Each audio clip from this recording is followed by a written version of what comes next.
Nous recevons aujourd'hui un artiste aussi, et ça nous est tout à fait inhabituel à cette place-là, et c'est la première fois. Et j'ai déjà dit à Patrick Chambon qu'il nous avait mis d'une certaine manière dans l'embarras, mais un embarras qu'on assume, puisque nous sommes tout à fait contents de le recevoir aujourd'hui. Mais nous étions un peu, certains d'entre nous en tout cas, pris au dépourvu, puisque d'habitude on a affaire à de la clinique, à de la théorie, à du conceptuel. Et là, voilà, on n'est pas tout à fait dans ce champ-là, mais je crois qu'entendre Patrick Chambon, on va se rendre compte que tout ça n'est peut-être pas éloigné. En fait, j'avais reçu, enfin, j'ai vu l'apparition de ce livre au moment où nous avons travaillé sur le livre de Jean-Michel Vivès qui s'appelle « La voix sur le divan ». Et c'est en même temps que j'ai découvert ce livre, et je dois dire que j'ai tout de suite été frappée. J'ai ouvert ça et j'ai eu l'impression que Lacan me parlait, ou Lacan était en train là d'essayer de vociférer, de dire des choses.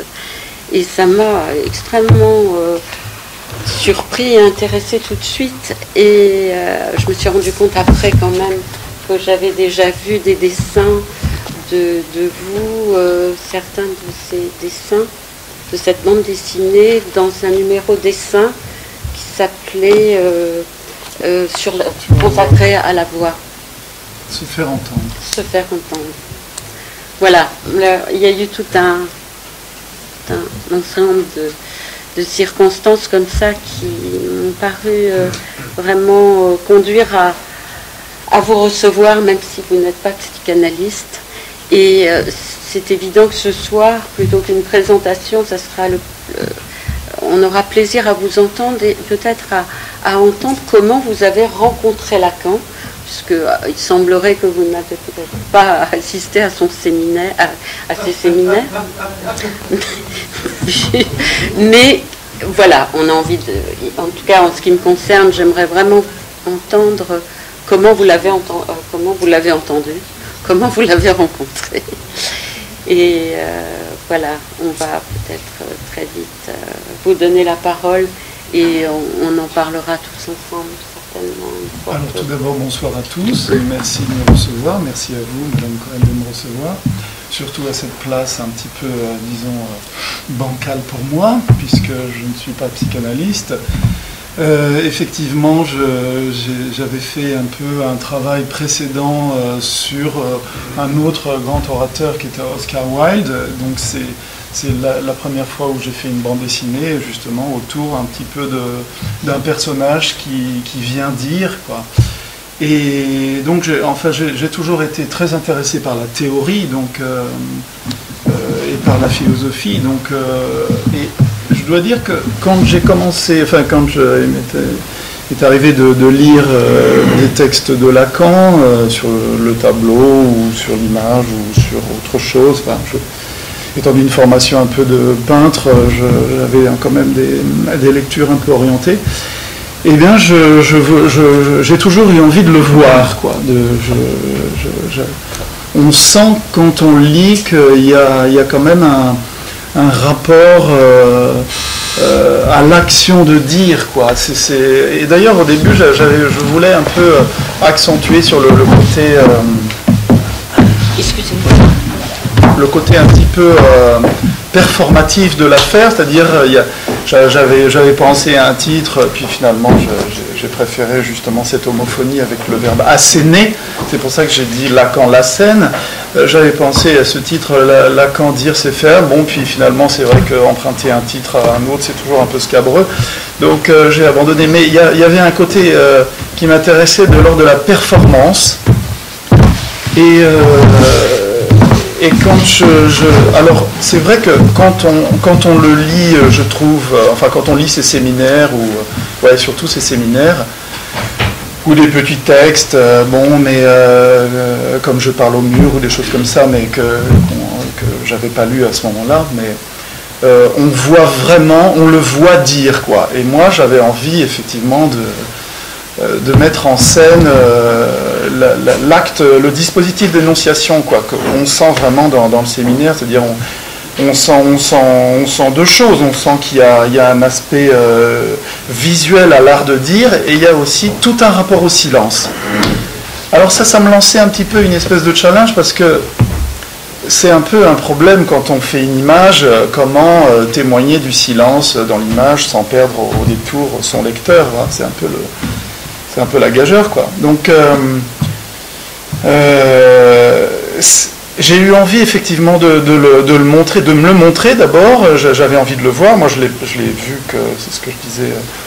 Genre, je l'ai vu comme tout le monde dans la conférence de Louvain, et puis un petit peu dans télévision, mais comme je disais, dans télévision, on sent que c'est quand même beaucoup plus contrôlé, et qu'il y a une espèce de rapport au langage qui est moins, qui est moins comme ça, performatif, quoi, donc qui est moins lâché, et donc c'est moins intéressant, je trouve. Mais dans cette conférence de Louvain, justement, c'est totalement fascinant, parce qu'on voit, il y a très peu de théoriciens.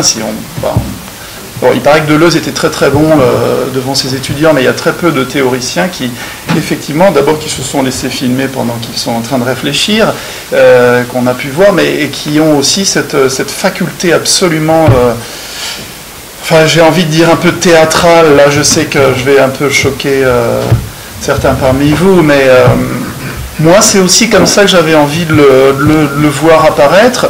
Alors, je me suis dit, ce qui me fascine, c'est le rapport au langage et à la performance de le dire. Alors, je me suis dit, le néologisme me plaisait beaucoup, donc je me suis dit, c'est ça, je veux le faire apparaître sur scène, comme ça, à chanter un mot. Je me suis dit ça au début, je me suis dit, il faut faire comme une espèce de Piaf ou de Brel. Il vient sur scène, et le récit, le texte, enfin la séquence comme ça d'énonciation, c'est un néologisme. Donc ça me limitait dans ma séquence un petit peu narrative, et en même temps ça me donnait un peu un cadre. Donc j'ai pensé effectivement à le faire monter sur une scène. Ça me plaisait aussi parce que donc j'ai utilisé beaucoup de références à des performeurs, à des chanteurs ou à des artistes qui effectivement viennent dire quelque chose et donc le disent d'une certaine manière. Donc je l'ai un peu scénarisé comme ça, quoi. Et puis aussi, donc je disais que c'est un petit peu le challenge que je me suis donné, c'était effectivement, c'était comment rendre compte de ce discours qui est ponctué de cette manière. C'est-à-dire quand on écoute même les enregistrements de Lacan, ce qui est étourdissant, c'est le registre des silences, quoi. Donc effectivement, quand on fait une BD, on est au bord de un petit peu de démolir la bande dessinée, puisque la bande dessinée, c'est 1 plus 1, une scène plus une scène, une vignette plus une vignette, une bulle, un récit, du dialogue. Donc là, ce qui était intéressant, c'est que ça me donnait aussi l'occasion d'essayer, parce que moi je fais de la peinture, donc en peinture on raconte pas d'histoire, enfin entre guillemets. Normalement, on ne raconte pas d'histoire, donc c'était aussi il y avait aussi cet intérêt de recourir à la narration. Et lui, en fait, il m'offrait un petit peu la possibilité de la casser, la narration, puisque elle est effectivement, elle est très perturbée par ces recours au silence. Par exemple, dans la bande dessinée, une séquence très comme ça que j'ai allongée le plus possible, c'est la séquence qui s'appelle Miraginaire. Dans la séquence Miraginaire, en fait, je voulais que ça commence, alors c'est souvent comme ça, je fais commencer la scène, elle a déjà commencé, disons. Quand la scène s'ouvre, elle a déjà commencé, donc on le prend un peu, on le coupe on arrive dans ce qui a lieu. Alors, dans cette scène de Miraginaire, justement, je me suis dit, pas de mots, seulement des onomatopées, alors je me suis dit, combien de pages tu peux tenir comme ça, avec les mimiques, la gestuelle, le rapport j'allais dire le langage du corps, enfin le rapport aux mains, le rapport aussi au fond des vignettes. Enfin, tout ça, je me suis dit jusqu'à quel point je peux tenir, combien de pages je peux faire justement en distribuant mes pages que par des onomatopées, que par des sons, que par comme ça, des effets un petit peu de langage, mais sans recours aux mots. Alors voilà, c'est une séquence qui est assez abstraite comme ça. Vous verrez, bon, Miraginaire, ça commence, il dit chut. Bon, et puis ça se distribue jusqu'à ce qu'il tape sur la table où il parle de la captation miraginaire, imaginaire. Bon, donc et en fait toute la séquence est construite en miroir comme ça, parce que effectivement ce travail, j'avais aussi un petit peu en tête moi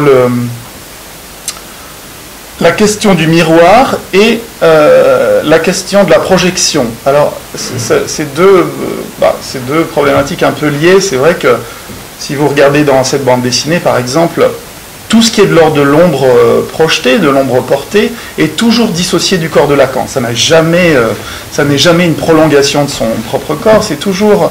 Il projette au sol, au mur, au rideau, là où il se trouve. Il projette toujours une espèce de forme qui est dissociée de son propre corps. Donc c'était aussi, vous voyez, c'était aussi un recours, bon, la théorie lacanienne étant à moi difficile, donc c'était aussi une manière, j'avais des petits recours comme ça, une manière aussi de pouvoir faire parler quelque chose qui avait à voir, selon moi, avec le rapport au miroir et avec ce texte de 36 sur la formation du jeu. Donc j'ai dissocié toutes les ombres. Bon. Et puis